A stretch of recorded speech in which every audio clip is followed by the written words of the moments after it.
What's going on, everybody? It's your boy Zoe back with the homie Trey to do a little bit more hoops talk, volume two. It's been a little bit since we've, been back in the fold with you guys. We had a couple of, great games, or excuse me, great series really to wrap up that first round. Round two is already underway. Let's just kind of start with something more recent. We had some great game sevens, a pair of game sevens with the Utah-Denver series. And then tonight we had the Houston and the OKC series. First things first, though, man. Trey, how you been, bro? Pretty good, man. Better than some Bucks fans, but we'll get to them in a minute.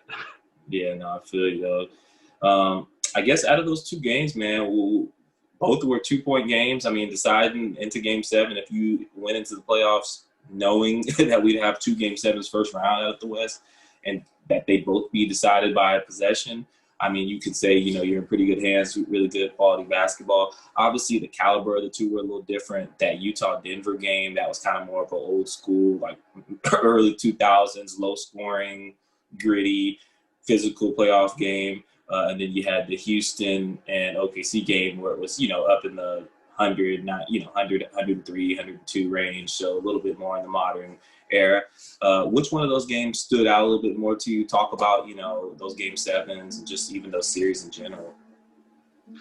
I mean, for me, the ending to the Utah game, the Utah-Denver series was, I mean, you got to feel for Utah because to give up a 3-1 series lead to Denver, it just felt like they were up 3-1. Denver didn't have any answers.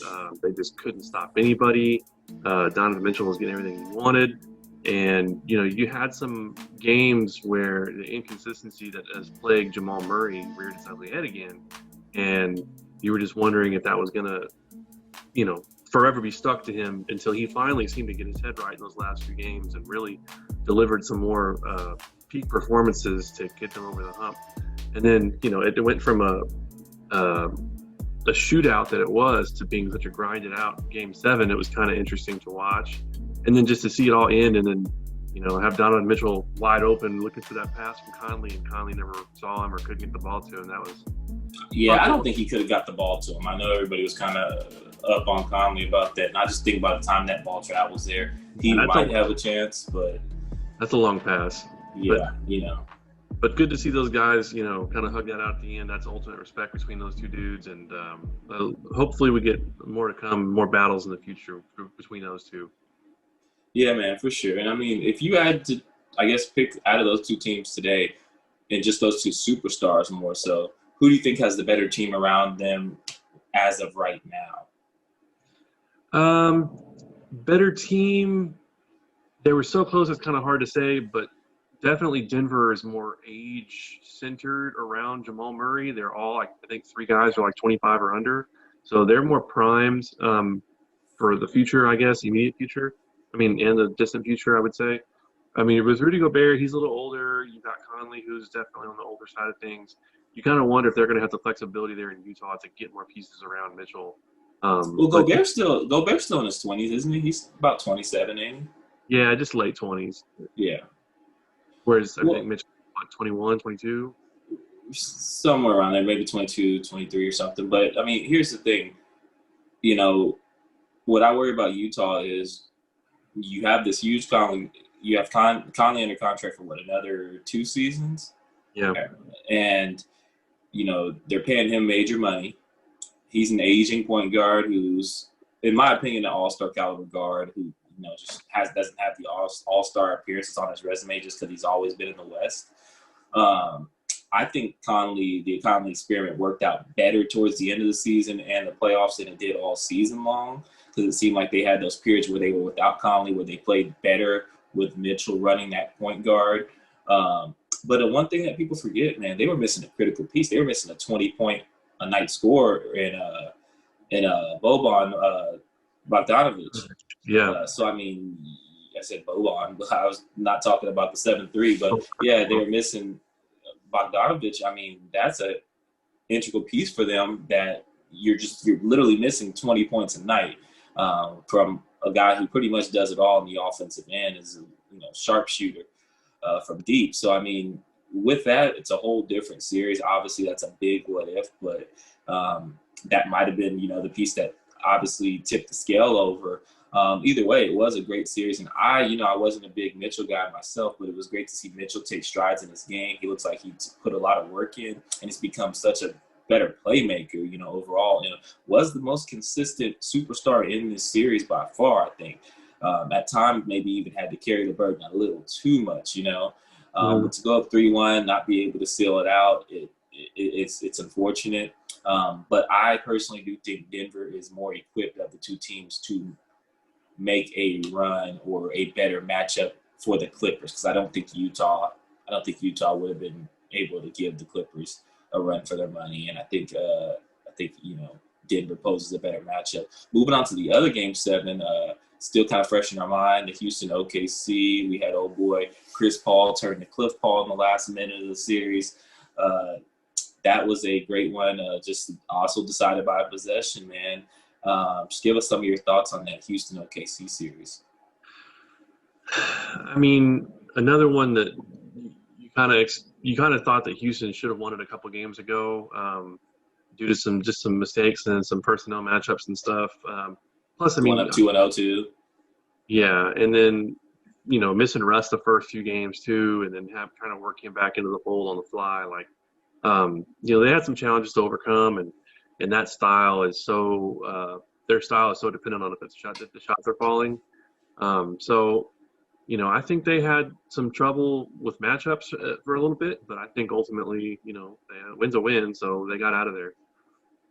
Yeah, you know how I feel about that style of ball. It's I was telling you before we were recording today, it's one of those things where when those shots are falling, those first 2 games, I'm looking like, God damn, Houston's unstoppable. Like, they're like one of the best teams in the West. And then when those shots just aren't falling, they're refusing to take mid-range. They're having a hard time finishing at the rim. They look like one of the worst teams in the West, and it speaks volumes as to, what trying to model that team after those Golden State teams, and just really gives you appreciation to how good of a shooting team Golden State was throughout that finals run with the Splash Bros, because even on their off nights, they were consistently making and hitting threes, but Golden State also did take other shots. They weren't afraid of the mid-range. They did take us to the rim, but just shooting at a really high level, where Houston has some nights that are just downright goddamn atrocious, where they're setting new records for missing shots. And it's kind of like, I feel like the series was a little further apart than it ended with the game 7. I think Houston shot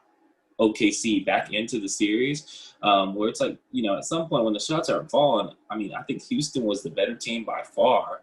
I think they had better pieces. I think they were better equipped defensively, even with that small ball lineup. And I just think that there's a certain point where you can shoot the other team back into the series, and I think that was kind of a classic example of what we saw here. I know it's a big what if, but had Houston lost the series, you think D'Antoni would have been out of there? I mean, it's still questionable that he might still be. I don't think they really have met on another contract just yet. It's questioning whether he might go somewhere else, try to reinvent, try to keep his style going somewhere that's better equipped for it, with maybe some fewer salary cap, restrictions on another team. But as far as like OKC goes, man, like they were playing with house money. I feel like getting this far, they tried to have that chip on their shoulder that, yeah, we're supposed to be here kind of thing. But some of that really showed itself in the playoffs. You had, SGA, Shai Gilgeous-Alexander just looked really, really bad in some instances. You could tell he's definitely, got some growing pains. And then he did not look like regular season SGA. Yeah, and then you had Lou Dort, who came up big in Game 7 and is gonna has a stat of first 30-point game with an undrafted rookie in Game 7 or something like that. It's like a ridiculous stat, but at the same time, ESPN stats. He was getting open looks because all series and most of the season, I think he was like 16% from the 3-point line. So he putting some clunkers more, and that's why he was getting those open looks. They didn't happen to be falling, Wednesday night. So, good for him. He kept that game close, and some of those shots looked really nice going in. But ultimately, he's going to have to be more consistent too going forward if they're going to keep him on the roster. Yeah, live by the door, die by the door. Because it's like as much as you'll take those open shots, and you are an NBA guy, I just don't want the future of my season, in the hands of Lou Dort necessarily. And it kind of seems like that Roberson type player that they, in my opinion, OKC goes for some weird wing players. They go for a lot of defensive heavy wing. And I don't know if their thing is to make another D&3 guy, or if you're hoping to hit pay dirt and get like a Kawhi Leonard type, or, the Spurs. No one, it sounds crazy when people compare anyone, they could be the next Kawhi. But, 2014 when the Spurs won the championship, Kawhi was nowhere near the player he is today, and you would have been crazy. And he won Finals MVP that year, mind you. You would have been crazy to say he would have eventually been the third best player, the top three player in the league. I still put LeBron and KD ahead of him just as scorers, but or just overall players. I think LeBron's just a little ahead of him, but you would have been crazy. So I get where a lot of times getting that defensive player who was already rounded, part of his game on that side of the ball, and then just being able to try to reshape his offense, but everyone doesn't have the same shooting coaches, and it's just it can be a long shot, and Dort's definitely still, I think, a project in the making. Again, like you said, house money. Yeah, and that's just one more interesting piece in their coffer too, because they got the plethora of picks from LA when that Paul George trade, and you kind of have to wonder going forward what their plan is. Are they going to keep CP3 around? Are they going to find somewhere for him to go next season to try to get some of his money off their books and rebuild in the draft? Or are they going to look to, try to get another star, in there? They really have a bunch of options with some of the contracts that they have, and then also the draft picks that, they could rebuild on the fly, or they could just completely tank. Yeah. And I think a rebuild on the fly, just given their type of fan base who's kind of used to going to the playoffs, winning, this looked to be a year off, and it wasn't. Schroeder looks like he's primed and ready to take over that starting point guard position if need be during a rebuild, if they wanted to get Chris Paul's money off the books. Schroeder looks like he's more than capable to keep them afloat. You got SGA, which is kind of that tweener. Dort to screw things up at the three, and then you can kind of go multiple ways. Now, I think one of the biggest losses they took in the offseason was homie that went to Denver. Help me out here. Jeremy Grant. Yeah, Grant. That was a big loss for them, and you see just the impact that he's had on that 7-game series with Utah and Denver. He's kind of that perfect 4 guy that you don't really have to feed, give the ball to, but he can, hit the range of your shots, and just really a good 4 for today's game. But either way, man, West is the West. This is kind of what we expected. We should be in for some great games on Friday night. And then tomorrow, of course, we'll have the Clippers taking on the Nuggets first round. So that'll be interesting.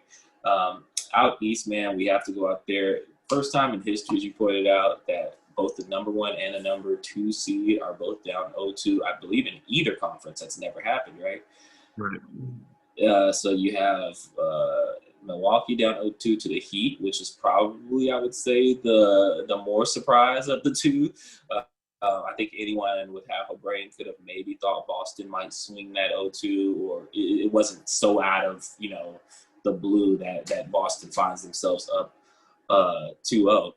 So, with that being said, my personal opinion, I think that this just speaks volumes to that strength of conference.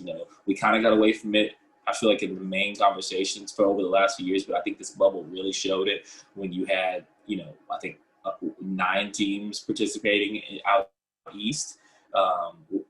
In the bottom 3 didn't even have half of their team there. Brooklyn couldn't get together a squad that wasn't made out of G League players. Then you had Orlando, who was missing Gordon, so they were missing a major piece, and they still snuck a game out against Milwaukee. And then you had Washington, who was just there. They just showed up to the bubble to be at the resort and then go home.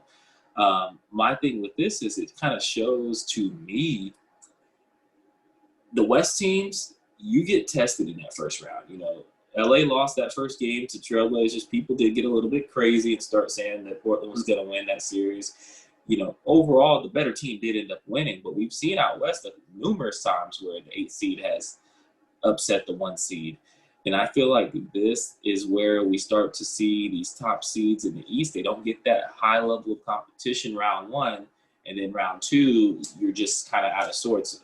Give me a little bit of insight as to how you feel about what the strength of those early rounds play into, this type of catastrophe happening with the top 2 seeds in the East.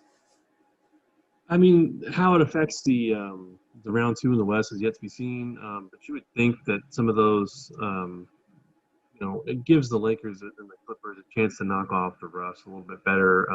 These are both teams that really kind of took it easy going with those 8 play-in games, the bubble, resting guys, stuff like that. And, they to get challenged, to get pushed by Dallas and Portland a little bit and have there be a little bit of question, made them have to stand up and say, okay, we're here, we're the dominant team.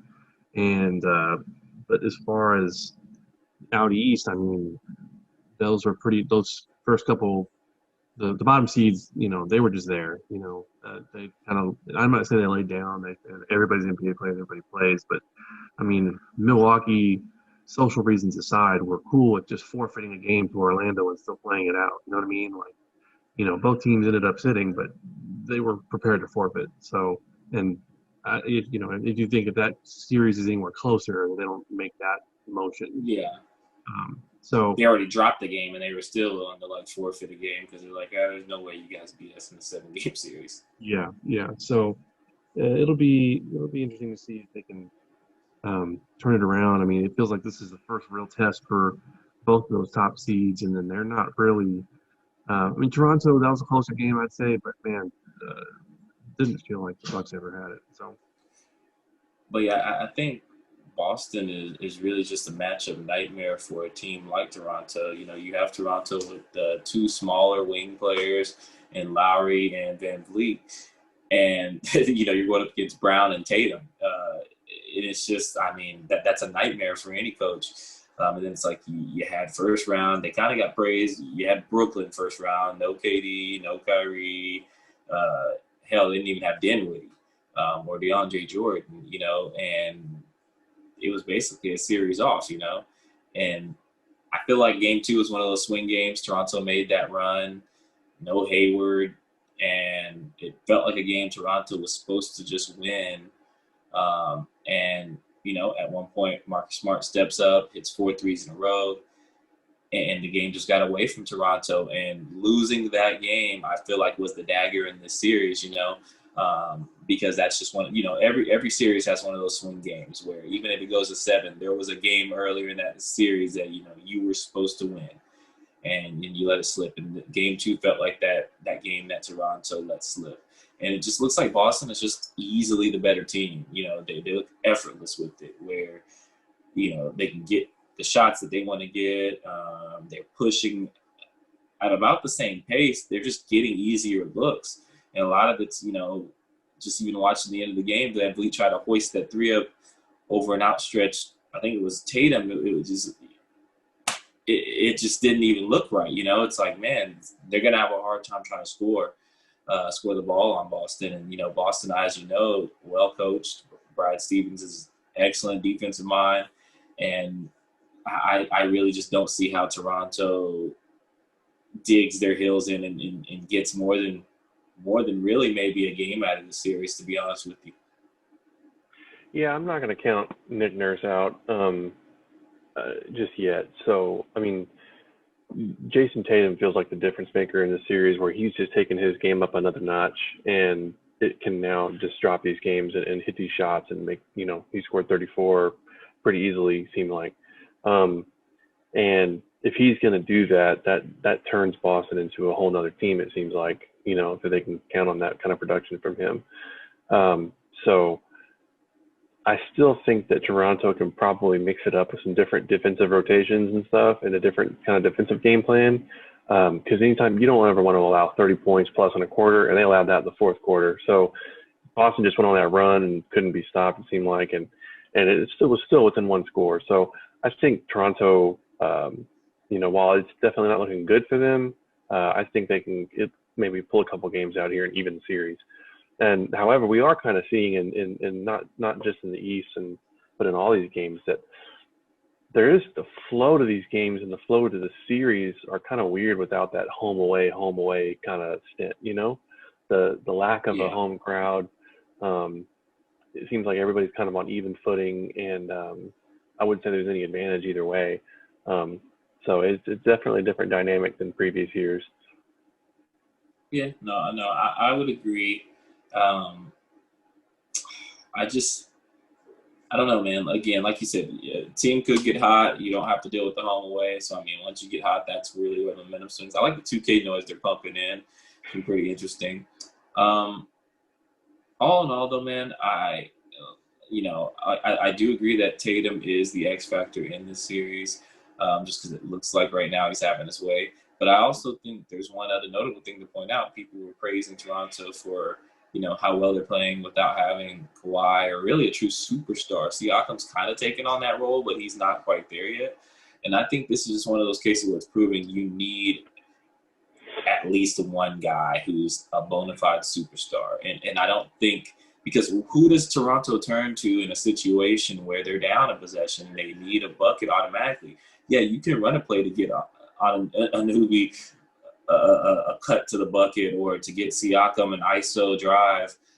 But to get a guaranteed bucket, you just don't have that guy. Lowry's probably the closest thing to a walking bucket they have, and he's no sure thing. So, I mean, I think this is where you're starting to see those struggles without having a star, a superstar scorer, or a superstar, player of maybe not Kawhi's caliber, but just even a Tatum caliber player on your team. And I think that's really going a long way to hurt them in this series, just because they don't really have a go-to option. Yeah, as far as Siakam goes, I mean, you can almost lay game one at his feet because it seemed like their primary offensive focus was to get him down there and post him up. And it wasn't working. It just looked clunky. And then, Lowry and Van Vliet just had their bad games.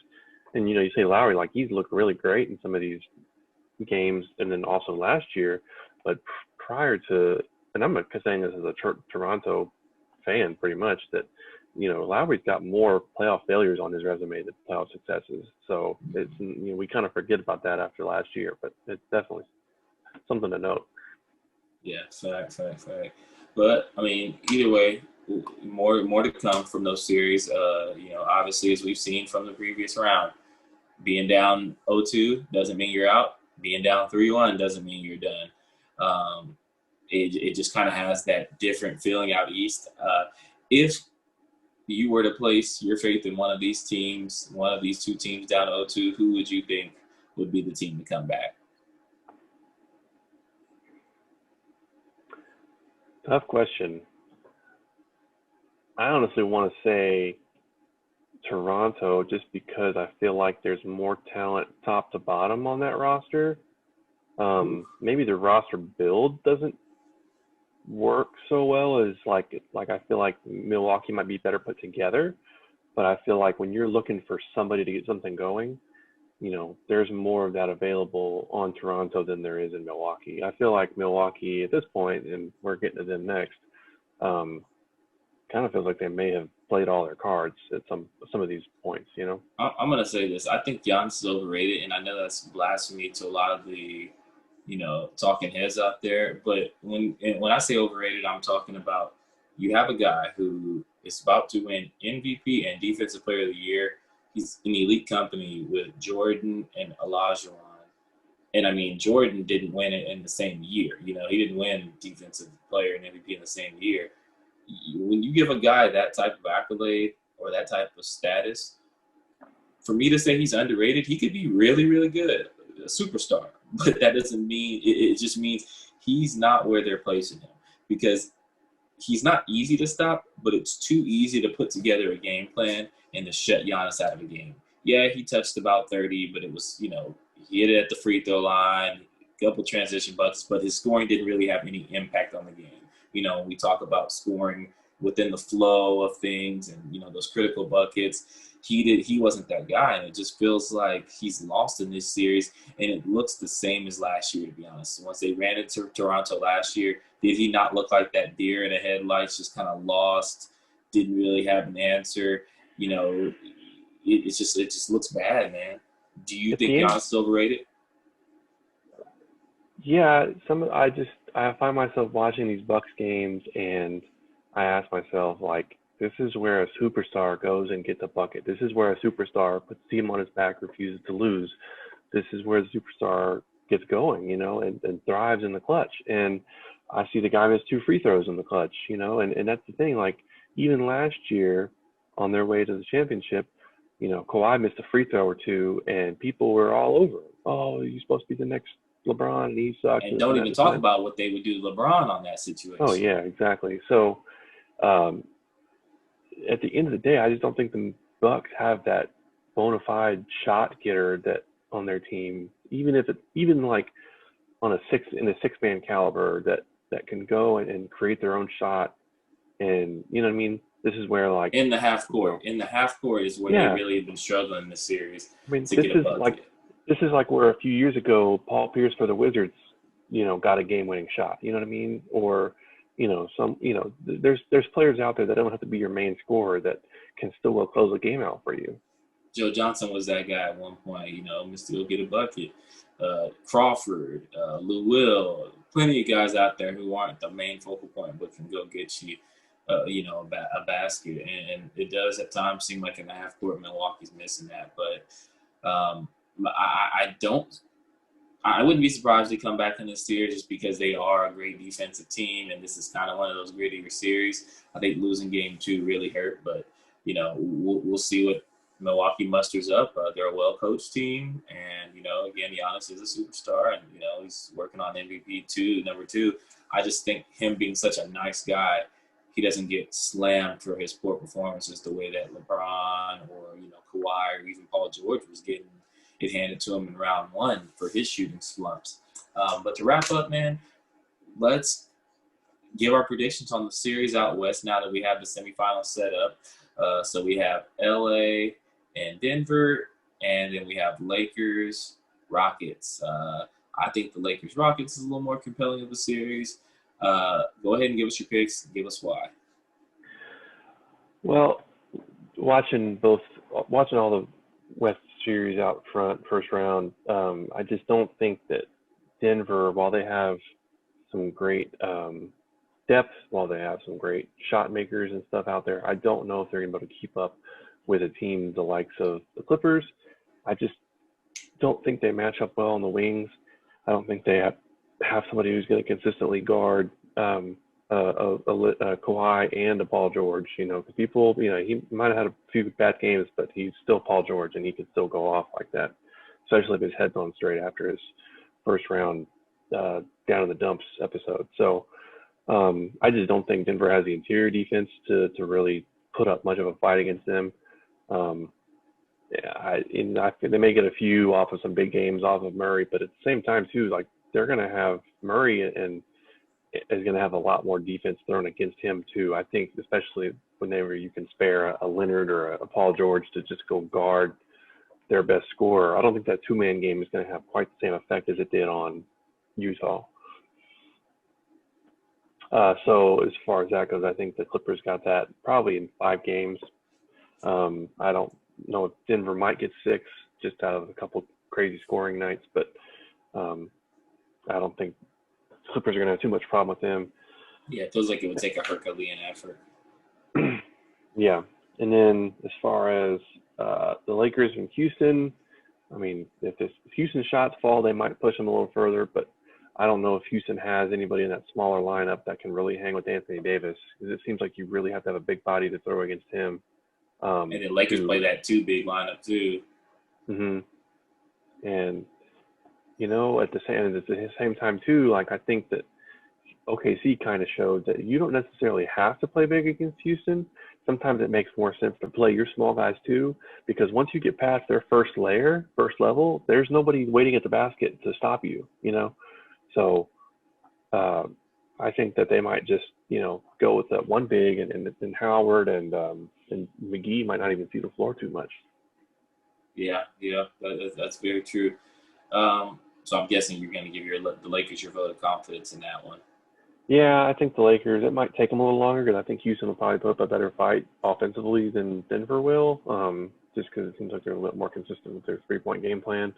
Um, so I'll say Lakers in 6, maybe 7, but I'm thinking 6. Okay. Yeah, I have a pretty similar prediction. I think Clippers in 5. I think people forget even, I said a few things even on social media just about how much I like Luka Doncic, but that we need to slow down with some of the praise. And I think that showed. Yeah, I get he was a little gimpy in some of those games, but at this point, everybody's hurt in the season. And it just kind of really showed, like, Dallas is one, 3-point heave away from losing that series 4-1. Let's not forget that was a major kind of swing momentum game to tie it up at 2-2, and then the next 2 games got owned. Well, you could also argue that Dallas was one Porzingis ejection away from being a lot closer in that series too. Yeah, but I mean, yeah. I mean, it's true. But then Porzingis doesn't even go and finish that series out, so it's kind of a moot point at that point. Your best asset is availability, and he was not there in game 1 or the last 3 games to finish out that series. So I think Clippers are a lot better than people are thinking, and then it's like they won in 6 games with Paul George struggling super mightily. So I mean, if Paul George is even average in this next series, I think Denver has a hard time doing anything to kind of stave them off. I could see this being one of those series where kind of like how Mitchell had that 50-point game 1 and they still lost. I could see some type of scenario where it's going to take Herculean efforts by Denver Stars, and maybe it might still come up short just because of how much firepower the Clippers have. So I say I have Clippers in 5. And then on the Lakers end, I think Lakers win that in 6. I told you before, I don't think it's a close 6. I think it's one of those, 2-0, 2-1, 3-1, 3-2, 4-2. I give the Rockets just the respect to win 2. I also wouldn't be surprised if it ended in 5, though. I think the Rockets have the talent to compete with the Lakers. I just don't think that they have the mental makeup and just their style of play. The three or bust is just, it's a crazy style of ball to me. I get that you're playing the percentages, 3-pointer is worth more, but from what I've seen in this first round, I mean, again, they shot OKC back into that series, and you play around with the Lakers, they're like sharks in the water. As soon as they see a little blood, they're going in for the kill. And I think that there's going to be a major turning point in this next series where Lakers are just going to go for the kill. Houston's also super tired coming off of a 7-game series and literally turning around from Wednesday night to play Friday. So I think that factors in too. And I think you're just going to see dead legs. But I still think it has the potential to go 6 max. But outside of that, man, we should be in for some great games. Any final thoughts? That's a good point about the tiredness factor. I think that factors into the Clippers and Denver series as well.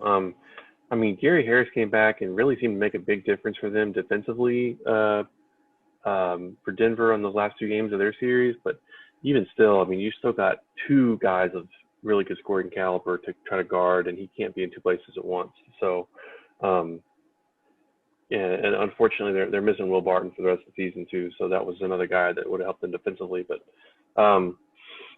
yeah, it should be good. The Houston thing, I mean, I can give Houston a game just because I anticipate Harden to have 61 game.